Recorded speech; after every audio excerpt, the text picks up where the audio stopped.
Ayan, at sa pagpatuloy for today's ganap, ayan, kumain naman na kami ng aming dinner and then nagpa-picture sa akin yung isang bata dyan na maganda. Bumalik kami sa tabi ng dagat at nagtambay kami doon ng aking isa pang anak dahil napakaganda pa talaga, napakinggan ng mga hambalos ng alon dyan sa tabi ng dagat.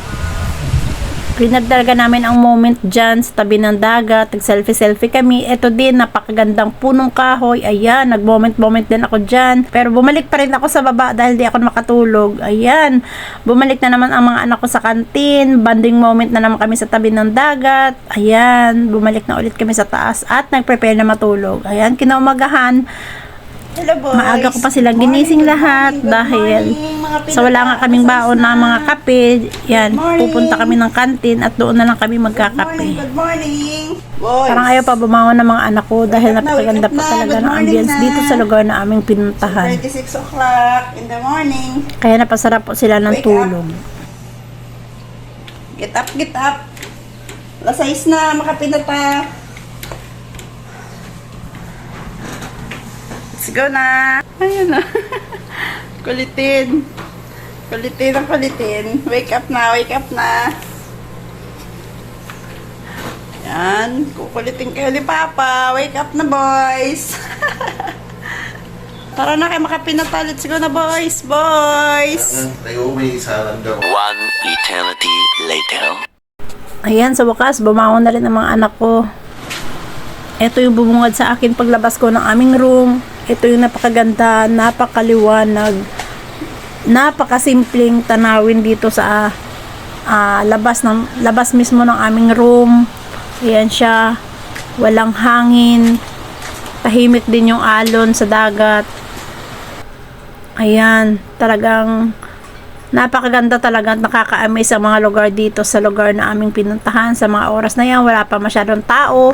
At yun na nga, naglakad-lakad kami papunta doon sa kantin para bibili po kami ng aming maiinom na mainit na kape. Ayan, kasama ko yung husband ko at saka yung anak ko. Ayan, pupunta kami ng kantin. Habang papunta kami ng kantin, ayan, nagmasid-masid kami sa aming mga madadaanan. Dahil napakaganda po talaga ng mga lugar na makikita mo dito kasi kami pa lang po yung pinakaunang tao dito na nag-ikot-ikot sa mga ganong oras.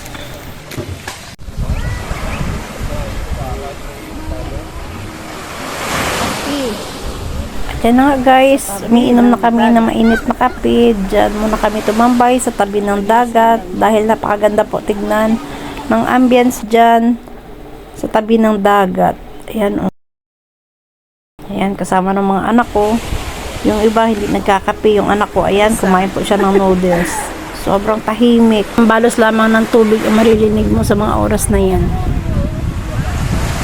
Sarap pakinggan ng ano. Ang agos ng tubig sa dagat.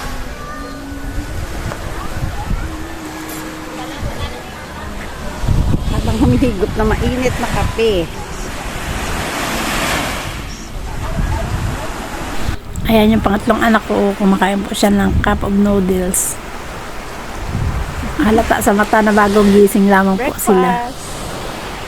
Malaking galak din ang aking nararamdaman na makita ko ang tuwa at saya sa mukha ng aking mister dahil nagkakaroon din po siya ng break, makapag-enjoy kasama namin. Kahit sandali lang po namin siya makakasama sa panahon na siya ay nasa bakasyon pa.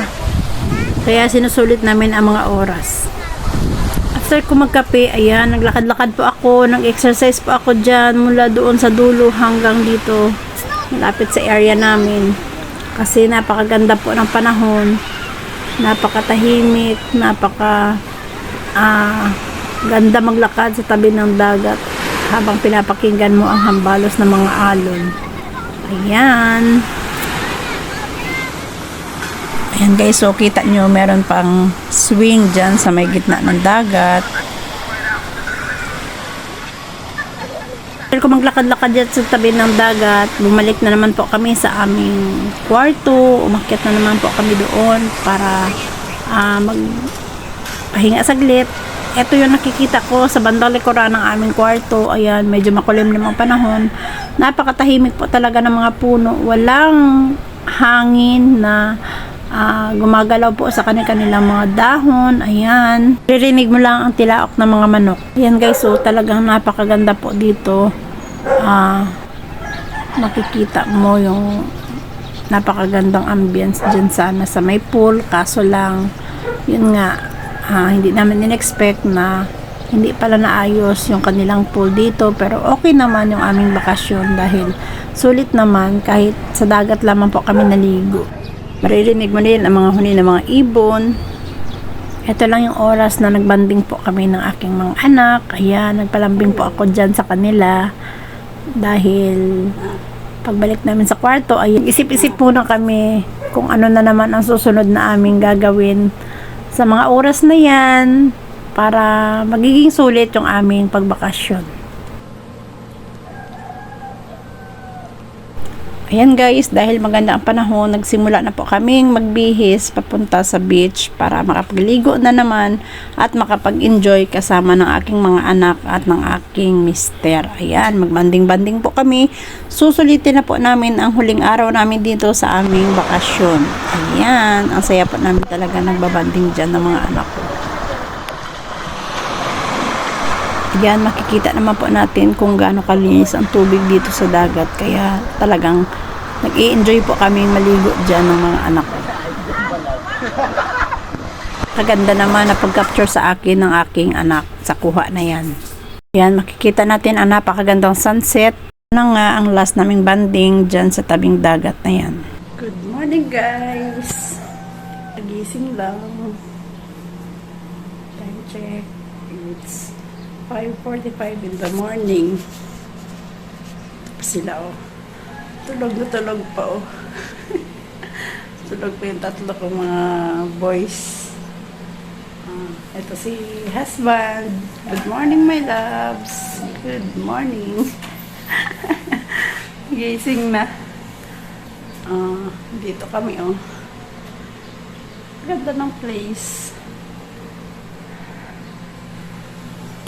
At ito na nga ang aming last day Here at Suwalig Bay Resort. Ayan sila tulog pa. Gisingin ko na kasi magkakape na kami. Boys! Good morning boys! Ngayon init pa. Ayan, after namin magkape, nag-prepare na kami, naligo na ako at nagbihis para makapag-ready na sa aming pag-alis. Tara! Let's go home! Ma.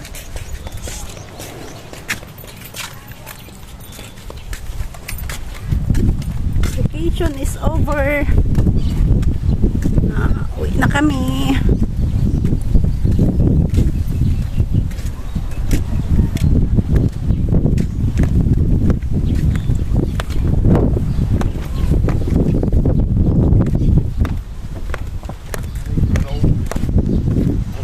Ayan, make sure talaga na wala po kaming maiiwan dyan na gamit sa aming pagbalik sa aming bahay. Talagang nakaset all na po lahat ng aming mga gamit, lahat ng aming mga dinala. Pero bother po ako dyan kasi first time ko nag-travel sa ganun kalayong lugar. Tsaka malalayo din po pala ang bilihan ng aming gasolina. Kaya, ayan, biyahe na po tayo, dahan-dahan na po tayo. Pasalamat na rin ako sa magandang akomodasyon namin. Yan ang huling silip natin dito sa ating pinuntahang Suwalig Bay. Thank you so much po sa inyong lahat. Maraming salamat sa magandang akomodasyon po ninyo sa amin dito. Kahit ganon siya kalayo, pero sulit naman ang aming bakasyon pamilya. Ayan, maraming salamat po sa lahat. Please like and share po tayo mga lalabs. You're my sweetest addiction, you're my strongest inspiration, and I love you. It's true, there's no mountain I could not climb as long as you and I